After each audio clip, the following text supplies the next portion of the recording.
Woo! Yes, Mhm. yes. Mm.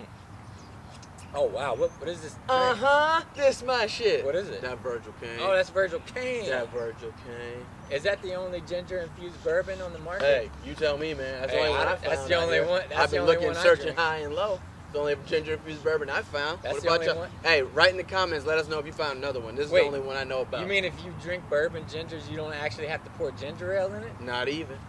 You just Bro. drink it straight. Maybe Bro. you can toss a little ice cubes in there or something. You Bro. know what I mean? Crazy. You know what I mean? A little iced tea. All your favorite rappers. Sip right on that bitch. All right, Yeah. Quincy Jones. Hop right into it. Let's hop into it. Yeah, Quincy yeah. Jones. Yeah, man, Quincy Jones. that interview was definitely the most lit interview I've seen in written form in quite some time. Yeah. So, for those who don't know, Quincy Jones did an interview with Vulture magazine this past week and said some of the craziest shit that anyone's ever said in the entertainment industry. Period.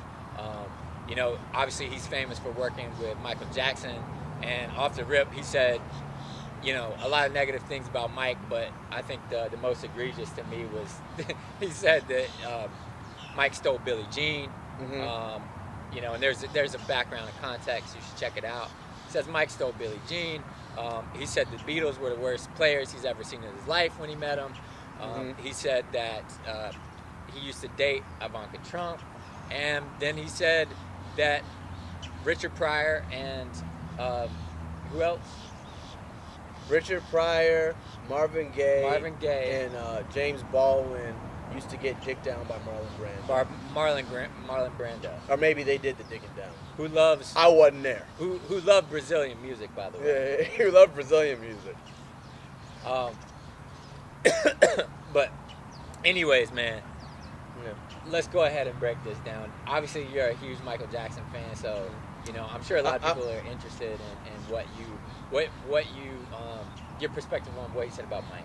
I would consider myself a Michael Jackson expert. Right, absolutely. So I don't think I wouldn't say it was negative. I think he just answered a question from his real, honest perspective, right? Okay.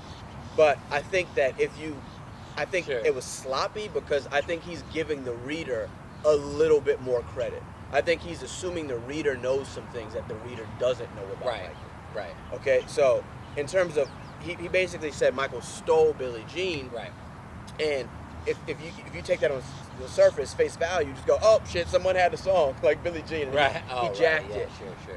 And what it was is there's a song called State of Independence. I forget the band that did it originally, but Donna Summer redid it. Yeah. Quincy Jones produced this Donna Summer version. Yeah. Michael actually sings background vocals Mhm. on that version. Yes. And if you basically, there's a little bass lick, dun, dun, dun, dun, dun, dun, dun, dun, like it's very quick. Right. If you slow it down, it's almost identical. Okay, so to- if you take the bass lick and then slow it down. Yeah. It's virtually identical to Right. the Billie Jean bass line. Right. Now, when you're dealing with pop music, there's but only so many riffs that you can come up with. Sure. Or no, forget pop music. Music in In general, general. but You know what I especially mean? Everyone borrows from Yeah. another person. especially pop music. Now, Michael has been very open over the years about where he grabs inspiration from. There's Yeah. some elements of Hall & Oates, I Can't Go For That, in the Right, song. right, like right, just right. really obvious Yeah. shit. And to me, it's almost more genius to hear that fucking State of Independence song and come up with Billie Jean. I mean, it's Because obviously as hip hop fans, that's what we know. That's what sampling is. Yeah, you hear something, exactly. You hear something and go, And oh you wait, switch it this up. could be something else. Yeah. He took that and switched it up so crazy that it's almost more impressive in a way. Right. But Absolutely. to that point, I would ask the DJs of the world to remove Billie Jean from your set list, replace it with State of Independence, and see how that works out for you. See if you get that dance. See floor if you popping. get that dance floor popping. I highly doubt it. Right? So that's kind of my first point Yeah. with that. Right. So it was just I think he gave the audience too much credit to come to the conclusions we came to. Yeah. Because people just go, oh shit, he stole the song, and that's just not true. Yeah. Not to mention Michael's home demo recording of Billie Jean before Quincy was even involved with it.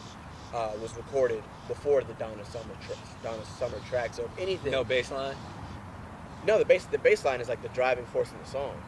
Okay. Yeah. I So mean, it's the there. lyrics are basically not On even the demo. On the demo, Yeah. Michael Jackson's home demo. I'm sure either he's playing the bass or Randy Jackson's playing the bass. Yeah. That shit is the bass line is there. Yeah. So if Michael did take it, it's not even from the Donna Summer sessions. It's from the okay. original band that did it.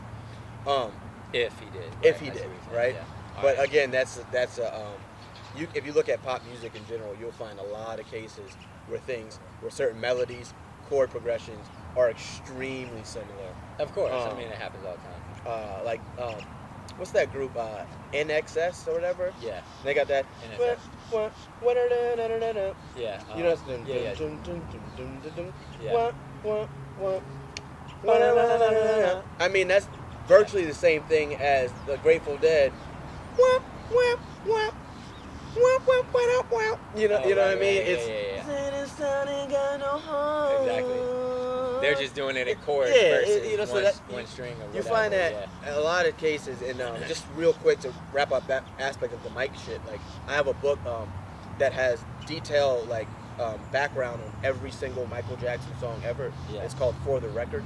That's good. That's dope. And I mean, yeah, he's always been open about where he I takes need shit to read from. He's been sued several times by people saying that he stole some kind of melody or something. Right, But like a lot of times it's a track from like the 1930s or Yeah. something, right? So it's like, yo, if he's studying that hard, it's like you're just going to be inspired by the world of music. That's just Right. a natural thing. Right. Not to mention, there's plenty of Quincy Jones tracks that sound like other things and whatever. But A lot of them. a lot of them, you know. I mean, a lot of them sound like his other Quincy Jones track. You know Yeah, what I that mean? too. Like, That too.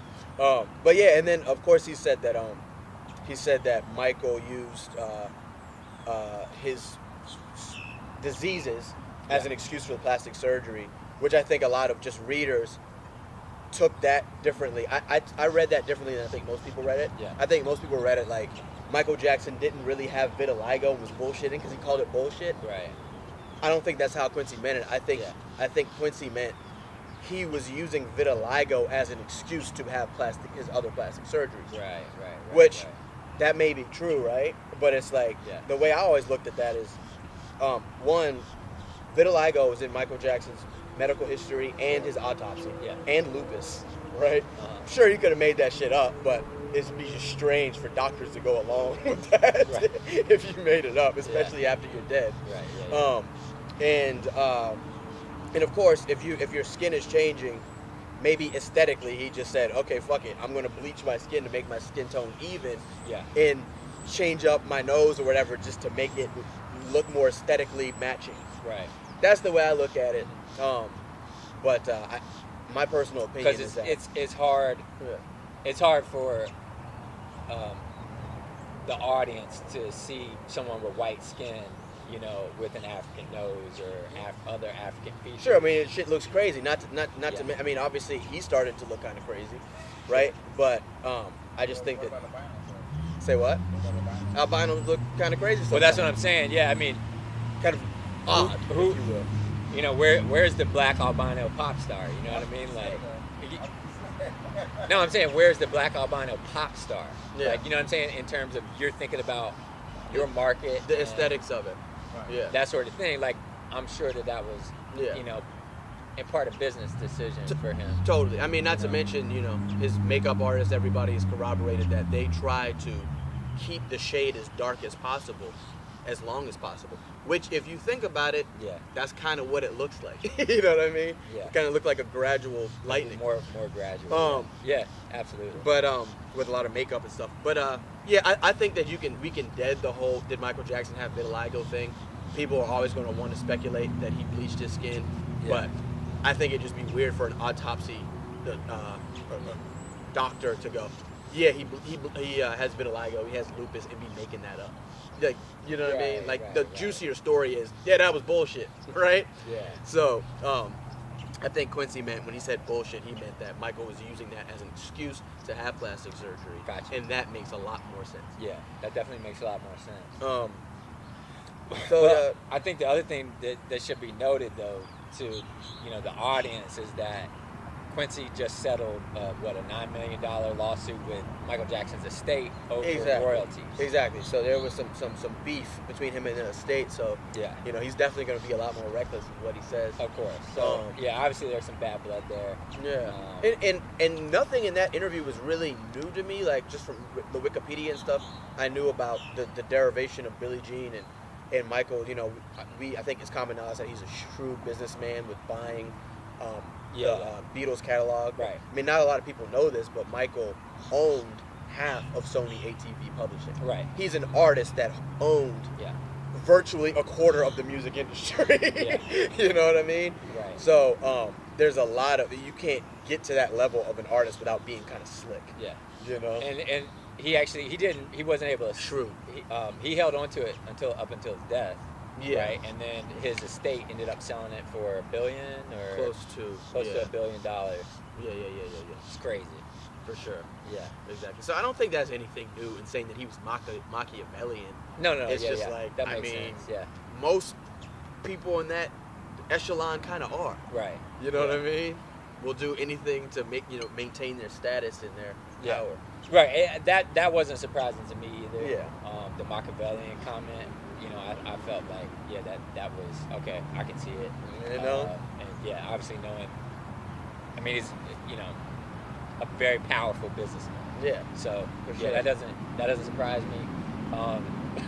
What did surprise me was him coming out of bounds and saying that Marlon Brando had sex with Richard Pryor and all these other celebrities.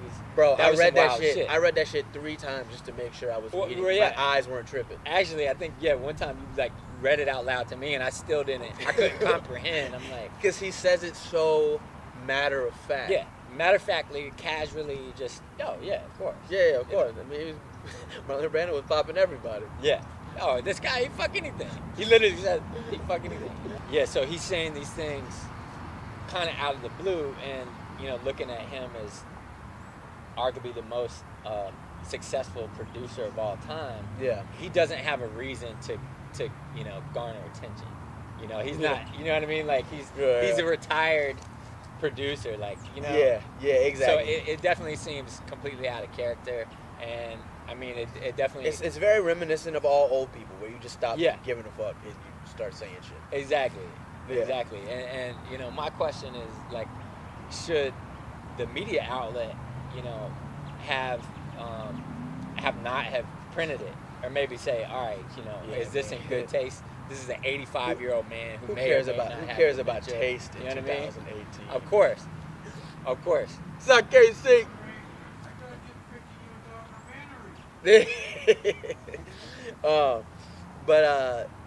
It's like people need these likes and these shares now, man. So they need the content for the headlines. Absolutely. But it's like, for the reader, a lot of readers are just going to read that and go, oh shit, Marvin Gaye, the last name fits, right? Yeah. But it's like, dudes lie on their dick all the time. Sure. Right? Yeah. It's like, unless Quincy was in the room, Marlon Brando could have been like, I fuck Marvin Gaye, right?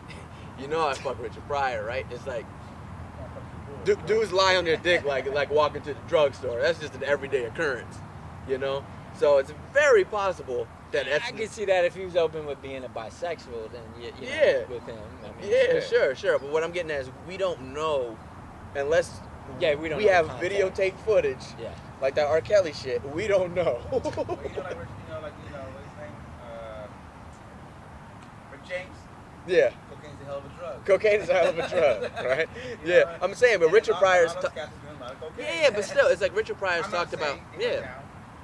Richard Pryor's talked about homosexual encounters. Marvin Gaye's dad... apparently, right? Apparently, allegedly. But Marvin Gaye's dad and him had a beefing relationship, right? Because of his dad's potential for homosexual behavior, or Marvin. So there's that narrative is present in the life of Marvin Gaye as well as Richard Pryor. But to go, Marlon Brando was fucking him. Who knows? Right? Who cares? And, you know what I mean? And who cares? That's.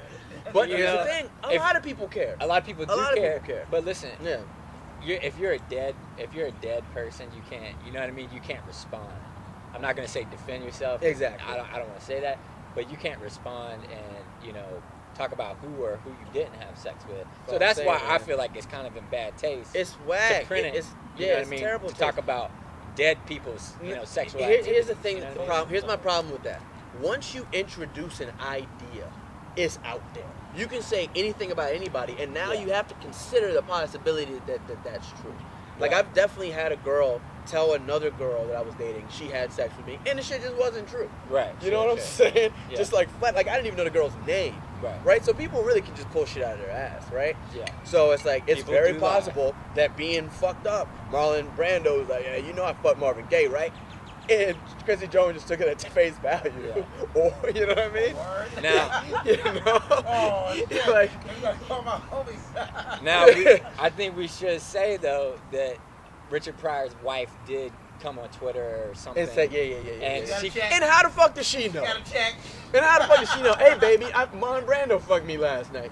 You know what I'm saying? It's like, come on, man. it's highly unlikely. Highly unlikely. Obviously, the three of us weren't in their bedroom, I mean, No. But yeah, I mean, yeah, exactly. Obviously, I would take that with a grain of salt. Still, Gotta take that with a whatever, grain of salt.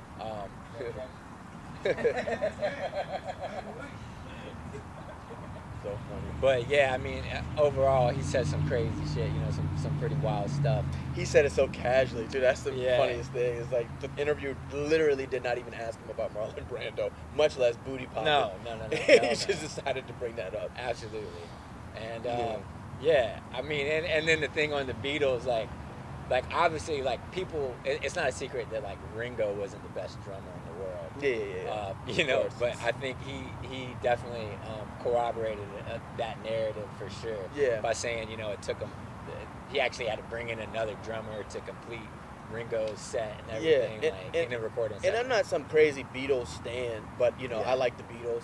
Yeah. I don't like how people find an argument to like latch onto that really was never made. No one ever said the Beatles were the We're best greatest instrumentalists. players, Yeah. You know what I mean? That was never a Yeah. thing. Yeah. They were great pop songwriters and great Absolutely. rock songwriters, right? Yeah. And great rock song performers. Yeah. So, for him to say that makes sense because it's like he's playing with Yeah.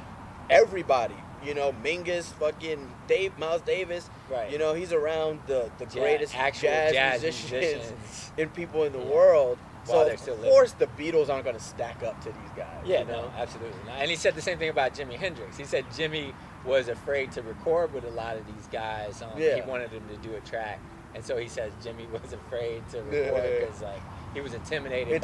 Yeah. Yeah. And that makes sense. Yeah, That makes sense. Yeah. Absolutely. I mean, yeah.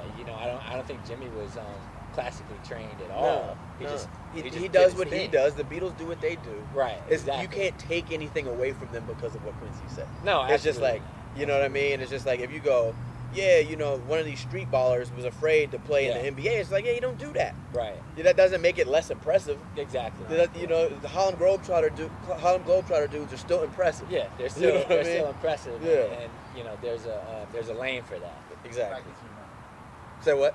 Black History Month. Shout out to the Harlem Globetrotters. Shout out to the Harlem Globetrotters. Black History Month.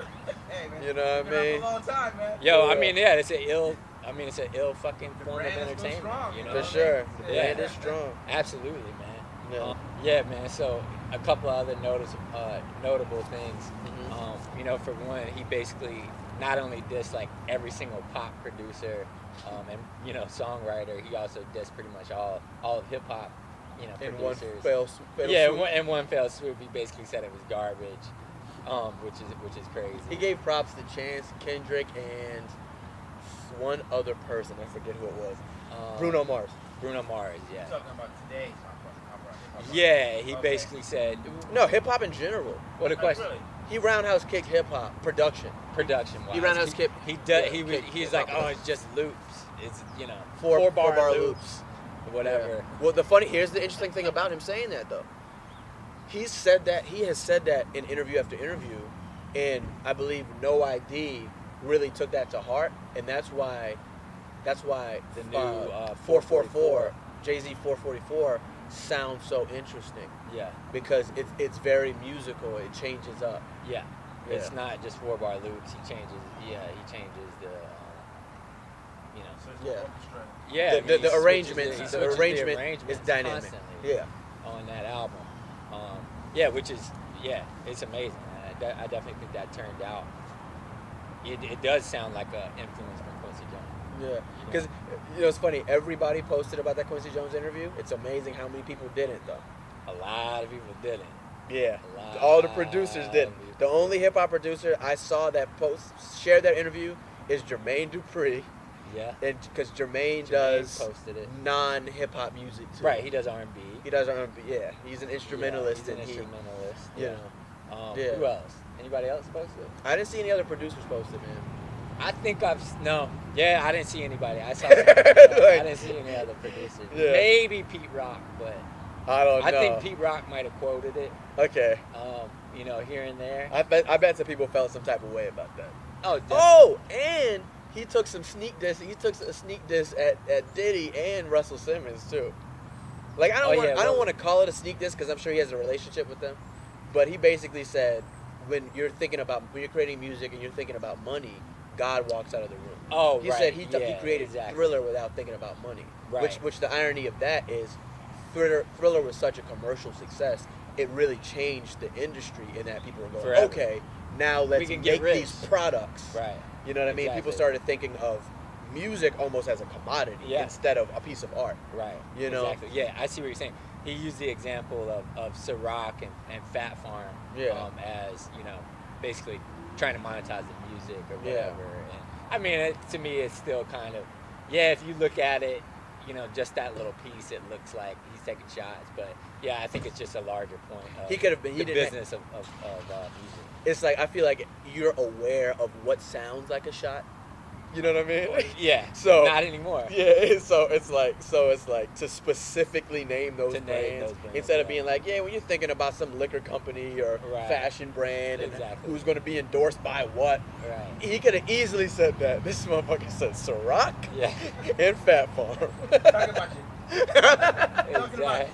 Exactly. I mean, and that's why. I mean, again, I say it sounds like someone who is, getting an onset of dementia. And is doing things that it is out of character. Out of character. I mean, 'cause, he's not known for these wild ass interviews. He's not. He's not Tracy Morgan. You know No. what I'm saying? Like. Yeah. And I think that takes me to our. She just drove by and sighed. She's like, oh, here goes my wild ass neighbor, hurting my eyes with this bullshit again. Say what? I don't- Yeah. I don't know. Yeah, she just pulled off. Dropping off an animal. I don't know, man. Anyway, Anyways, Yeah. back to There goes the neighborhood. yeah. There goes the neighbor. Bitch, I've been here. Fuck you, what the fuck you Exactly. mean? raised up on this block. Right. Yeah, so like I was saying, for him to say all these things, that are so out of character for him, it definitely begs the question, does the media outlet have a moral responsibility not to publish some of this stuff? I mean, like I said about the Marlon Brando and things like that. Obviously, they're trying to get views, but this brings me to our next topic that I want to talk about, which is what's going on with YouTube and Logan Paul. For those who don't know, Logan Paul is one of the biggest, I think he's probably in the top 10 of the YouTube bloggers, and his ad revenue was suspended from YouTube, which he makes an estimated 1.2 million monthly from YouTube. They suspended his monetization, because after a series of offensive videos, the first thing he did was the suicide forest in Japan, which is a real place in Japan where people actually go and kill themselves. He's in Japan and he goes over there and does a vlog, ends up bumping into a dead body that's hanging. There was a ton of backlash. Pretty much a fresh dead body, like less than 10, 12 hours. Yeah, I mean, and he's kind of being like, oh, yo, this is crazy. Like, I can't believe we found a dead body. Like, he definitely came off giggling and very shit. cavalier. And, Yeah. Exactly. So he got a lot of backlash all over the world. he also, I guess, did another video he did more videos while he was in Japan, and I heard that there was some backlash from that. Where, Yeah, I watched one where he was just going around basically like just completely disrespecting Japanese people and their culture, and yeah, you know, doing just like imitating, imitating Japanese like people, Japanese geisha voice like, or whatever. Yeah. And I heard that he really received more backlash from that. Y'all look good. Y'all look great. Have fun.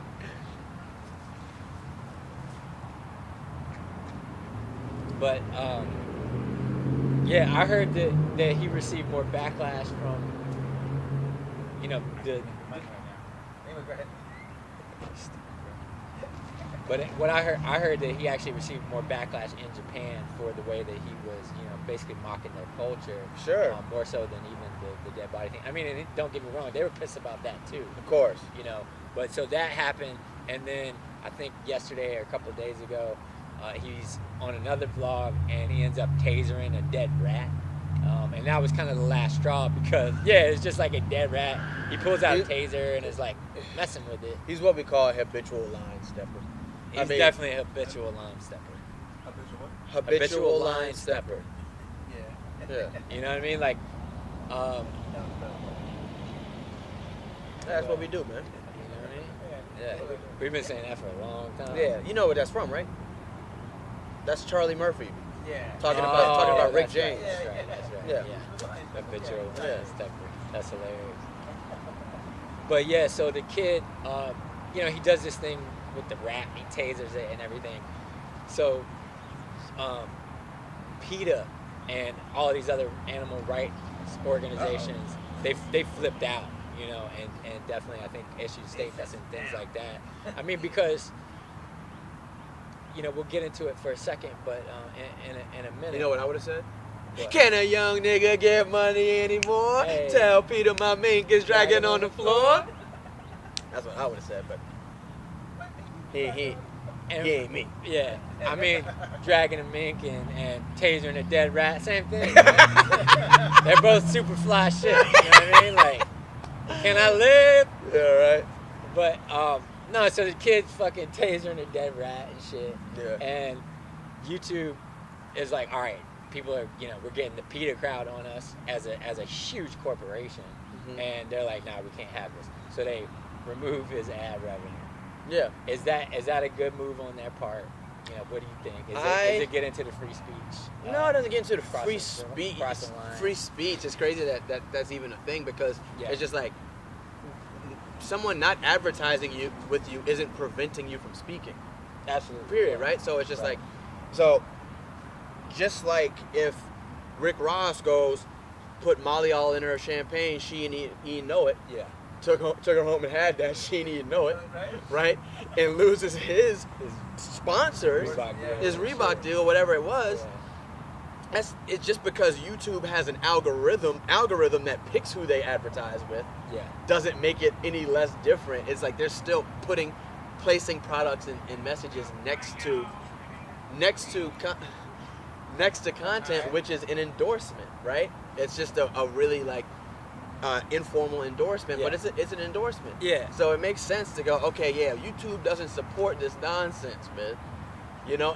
And look, we could get up on here and say all types of crazy shit, and no one would know. Right? Yeah. But at the end of the day, That's what you think. no, but I'm saying, but at the end of the day, if we're using YouTube's platform, it's up to them whether or not they want to support us in that right. It's a symbiotic relationship. We can't get mad. We have no right to YouTube. It's just like with like some of the political stuff, like people were saying crazy shit on Twitter and then getting their Twitter shut down. And then say that it's a free speech Yeah, issue. and then they're all free. What happened to freedom of speech, motherfucker? This is Twitter's house. There's freedom of speech, not freedom of tweet. You know what I mean? Yeah. Fuck out of here, motherfucker. No one put their hand over your mouth. Right. You know what I'm saying? Like, I can't walk into your restaurant and then helicopter my dick over yeah. your food. What happened to freedom of helicopter dick? Yeah, exactly. You know what I mean? Yeah. That's in the frame, by the way. Say what? Say what? Yeah, of course it's in the frame. Helicopter. Helicopter. Yeah, what happened to freedom of helicopter dick? I'm free to do helicopter dick in my house I can do it in my house all day long. all day long. Not a Right? fun. You can say whatever you want wherever you All right, want, pause. unless it's someone's private space. Twitter is a private space. Yeah. YouTube is a private space. You know what I mean? It's like, Yeah, it's what it is. Listen, I agree 110%. Yeah. You know? And I think when you look at, I mean, it's not just, I don't know, I mean, you know, at the end of the day, is it a moral issue? Who knows? You know, they'll probably pitch it as one, but like you said, at the end of the day, YouTube is a corporation with corporate relationships with advertisers. Yeah, right? man. And they are risking their money when one of their biggest stars who gets hundreds of million views a week He's in a partnership with YouTube that the average person uploading something is not. period. Absolutely. He's one of their flagship content creators. Yeah, whether he likes it or not. Whether he likes it or not. You know, it comes along with the territory. If you want to fucking taser rats, bro, direct people to LoganTube.com. Right. Yeah. But if you're build your uploading own your site, yeah. If you don't want to play by the rules, Bill. if you're build your uploading own shit to site. YouTube, they have the right to delete your shit or remove remove advertisers from your shit Yeah. for whatever you do. Right. It's their website. Absolutely. Period. I agree, man. I mean, 100%. But you know, it's funny that this happened today. You know, or yesterday, whenever they announced that they were actually going to take Yo, action. my street is hot It's today. fucking crazy boy. hot today. I mean, it is Saturday, but still, it's fucking Yeah. hot out here. But it's crazy that this happened today because, like just a few days ago, the New York Times published a series. They did like a large piece about the change in technology and everything, and one of the biggest things was about, you know, the world moving away from print to digital. Yeah. But one of the things that they talked about was advertisers basically having the power to shut down the bullshit. And they've seen that I saw happen that. when people, you know, certain, you know, Fake maybe it's news. the fake news thing. Advertisers are starting, you know, maybe some right-wing organization posts some crazy, you know, homophobic shit or whatever. These advertisers are pulling dollars from it. Yeah. And to me, I mean, I'm not gonna lie, like I had a huge light bulb go off in my head because I go, the advertisers really have more power and influence than our congressmen and, you know, a lot of people in terms of changing the actual narrative of what people consume and what the mindset of people are. Yeah. Because it's not YouTube. Yeah. The advertisers control course. YouTube Of and course. the and what's acceptable to the people. So to me, I'm like, damn, you know, that's so crazy because racism can't really spread if, you know what I mean, if there's no dollars behind it. If there's not a big outlet for People a racist to grow an audience on Instagram or wherever, you know, at the end of the day, then it can't really go but so far. You know what I mean? Yeah. I'm not saying that that's the way that you're gonna fucking erase racism or sexism or anything like that. Yeah. But what I'm saying is You can't. can It's hard curb- to fan the flames if you know. If you it's could harder to, potentially if- stop a fucking Hitler. You know what I mean, or something But like that. you can stop propaganda You can stop. if it's not funded, basically. What you're saying. Absolutely. I mean, and I'm talking about. There's always going to be, you know, the corners of the internet where, you know, racists or whoever the fuck else goes to get, you know, hate-filled propaganda, right? Yeah. But yeah, I mean, if you could control it to just there, Mm-hmm. then I think you're doing a great thing. Yeah, because very few people live there nowadays. Right. People are, you know, on the phones and shit. People are on Facebook and YouTube, blah, blah, blah. Yeah. You know, so if those platforms do really step out and you know, and like because of the pressure from advertisers, then I mean that's a really powerful thing. Yeah. It's just interesting because I see all the time on Twitter, Facebook, wherever it may be, people be like, they shut down my shit. Yeah. Freedom of speech. Yo, what does that have to do with speech? What does typing something on somebody's website have to do with speech? Right. Like, it's like these things have gotten so big and omnipotent. Twitter, Facebook, YouTube. You think it's a right We to for- be able to post on We Facebook. forget that's somebody's website. Yeah. You know what I'm saying? Absolutely, yeah. I mean, even if it is publicly traded or whatever, it's still somebody. Yeah. It's still a company's website. Right. You know? Yeah. It's like some people forget that. It's just like, yo, if you came to my blog and said some shit I don't like, I have the right to fucking delete you. Right. Period. You know? Yeah, absolutely. I mean, yeah, definitely. I mean, Facebook could come out tomorrow and be like, the only thing that we're gonna show is interracial porn now on Facebook, And they have every right to do and that. they have the right to do Just so. change that terms of service real quick. Make sure you motherfuckers ain't gonna read it no ways. Right? I agree. You sign. I agree. Exactly. You go, all right, cool, yeah. Yeah. And, you know, and then hey, next thing you know, Facebook's a porn site. Yeah. Yeah, I mean, but that's the thing, and then I think people don't realize that that's valuable. Yeah. And that we should actually appreciate that. Of course. You know what I mean? And I've always kind of like wondered about the right to congressman. I know that's effective just based on like social pressure or them seeing like what their constituents are yeah, thinking. getting But at the end of the day, temperature, if they're still getting paid the same amount from their other supporters, right? The 1% of their constituents is like, do I really give a fuck what the rest of y'all are saying to me? right. Probably not. Yeah. Right.